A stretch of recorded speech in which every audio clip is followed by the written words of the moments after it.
So our last move is we're gonna pop in some Lash Primer and mascara. So who has some really pretty lashes? Anne owns the GLO Primer and the GLO Mascara. Come on up, Jennifer Fenton. Give her a round of applause. So yes, there are some tricks to doing primer and mascara. I used to always think that, if you had mascara, you knew how to put it on. You just put it on. I took it for granted because I have been doing this since I was like 2. I have been using a lash primer since like the beginning of time. And the reason that you use it is this. When you wash your hair, you then put on, And what is your eyelash made out of? Ta-da! It's a lash conditioner. So if you have thin or brittle lashes, this is going to help to condition them. Over time, it can help your lashes to become longer. You're welcome. If you're an oily babe, like you like essential oils, and you have one that is suitable for consumption, so like a very high-grade essential oil, you can even put essential oils into your lash conditioner, such as lavender is a great one. I would probably try it when you're at almost the end of a lash primer and see if your eyes will tolerate it, but that's also a lash growth helper. If your eyes are cool with having lavender in your formula, it actually makes your primer last longer and not get bacteria in it. But the immediate effect is that when you use a lash primer, every single lash looks longer and thicker right then. So who doesn't want that? So in application, this goes on white, so you can kind of see it against your skin. See, you're not that white. It shows up. Jennifer always tries to tell me that she's too white. I'm like, but this shows up, see? So it goes on white. So this is what I do. When I'm working on a model, I coat the back of the lash first, and I do this on myself too. If it helps you, you can put your fingertip up here so that you're not like rubbing on your eyelid. So I'm putting my fingertip on her eyelid, lifting it up a little bit, and painting the back of her lash. Have you ever seen that before? Okay, once you get the back done, you're going to do the front of the lash. And if I'm working on a model, I literally push it up against my thumb. On yourself, that can be a little bit tricky, but for those of you who are makeup artists, this is a really good hack. So now I'm going to pretend that I'm her. I keep my mirror down here. We'll get the back of the lash first. I'm doing kind of like a seesaw motion to really deposit. Then I go underneath and I push up. So I'm still looking down into my mirror, but because I'm looking down and I'm using pressure to push up, you're curling your lash. You're welcome. And then as your lashes dry, they'll take up more of that like curled up type of appearance. Oh, someone owes me $100. Okay.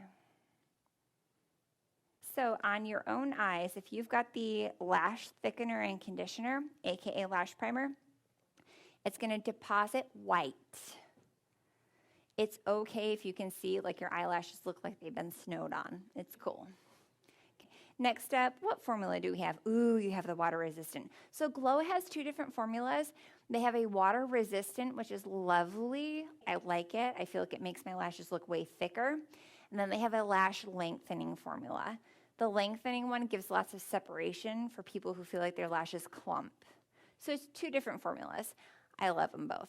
So we have the water resistant today. Now, I'm opening the mascara, and this is important for you to know. So you're going to have, like on the end, like a little glob. Wipe it off. Okay? Next, you're going to be looking down into your mirror, and you're going to do the same protocol. So hit the back of the lash. And I kind of seesaw back and forth, and then roll out. Seesaw back and forth, roll out. Then while you're still looking down into your mirror, you're going to sneak underneath your lashes and seesaw back and forth and push up so that you're getting a curl to your lash. Have you seen that before? Mm-mm.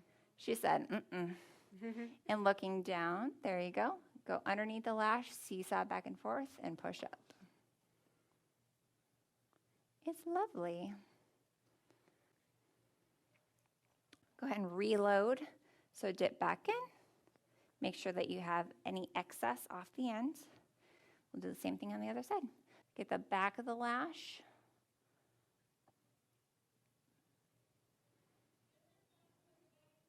I think that kind of maybe gets forgotten sometimes.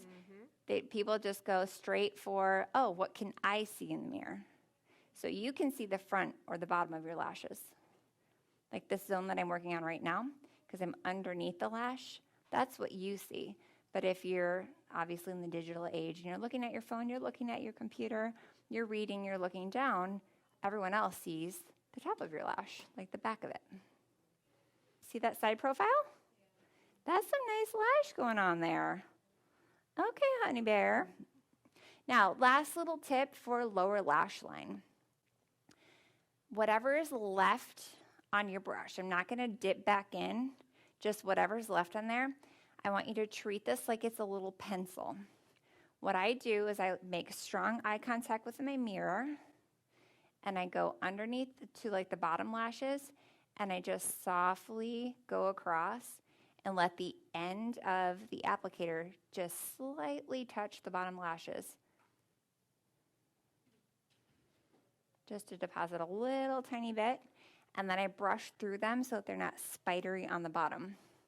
When I say I brush through them, you can take your spoolie, like from your brow liner brush, and just go underneath and brush through them. And give nice separation. You have really good bottom lashes even. Dang, girl. And if by chance you make any little boo-boos, you have a makeup remover towelette. Congratulations. Looks good, right? Right, nice and soft and polished.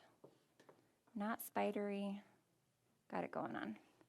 Thank you, Jennifer Fenton. I want to hear your ahas regarding mascara and primer. Have you seen it done that way before? Ashley hasn't. Okay, Corey hasn't. Okay, let's shout out because this is going to nail this and like cement it into your brain. From session 1 and session 2 today, what were your biggest takeaways? Even if you've taken the class before and you're going like, oh, I forgot about that, throw me your takeaways or your aha moments for this time. So Sarah Dunn's third class, and she's saying doing everything before foundation is different. When I said I'm teaching things different, like things that I've never taught before, this is an approach that is often used for editorial. So yes, we're positioning this course as something that is clean, polished, credible, and professional, but it's also for someone who wants to get their makeup done fast. They want the least amount of mistakes to clean up. This is the way to go. You put your brows on first. You do your smoky eye and your mascara. You do all your cleanup, and then it's smooth sailing. So this look that's taking us, 4 sessions, 1 full day to learn, I can literally do it in 10 minutes in the morning. So you're getting the play-by-play. You're getting the why, the which brush, the how to blend. But this is like a frustration minimizer in the morning. If you're someone who drops eyeshadow on your foundation that's already done and you're like, oh, I'm done, like I quit, I'm just gonna wash it off, this is for you. That's perfect. Great feedback. Who else had an aha today? So Crystal's never used the contour palette for brows before. Amazing. How do you like it? I love it. She loves it. Okay, and that's what we're going for. We're going for natural, credible. Did you have an aha, Abby? So Abby's was just getting the back of the lash first. Yeah, that's a good one. Anybody else have an aha? Angela?